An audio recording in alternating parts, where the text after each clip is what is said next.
Франциянын түштүгүндөгү катуу өрт Марсельге жакындап калды. Абдан тездик менен жайылган өрт шаардын чет жакасындагы ондогон үйлөрдү күлгө айлантты. Жүздөгөн адамдар эвакуацияланды. Марсельдин өзү түтүнгө тумчугуп жатат.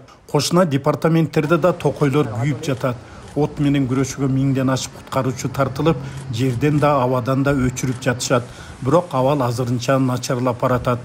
Аэропорт убактылуу иштебей калды. Негизги жолдор жабылып, поезддердин кыймылы токтотулду. Испаниянын Каталониясында да абал оор.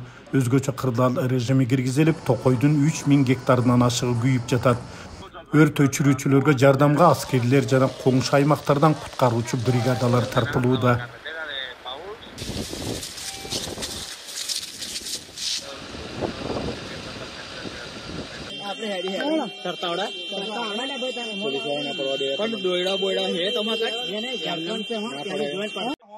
आप सांभળી શકો છો વારંવાર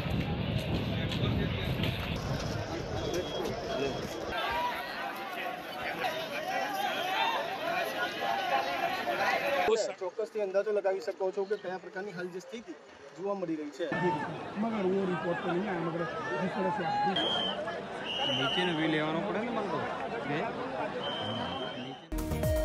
Бишкекте филармониянын алдындагы аялдамага заманбап электрондук табло коюлду. Эми жүргүнчүлөр келе турган автобустун номерин, саатын көрө алат. Мэрия мындай акылдуу таблолор шаардын башка негизги аялдамаларына да коюларын билдирди.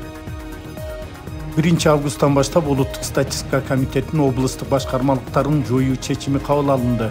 Бул тууралуу министрлер кабинетинен билдиришти. Маалыматка ылайык, оптимизациянын алкагында негизги жана жардамчы кызматкерлерден турган 100 штат кыскарат.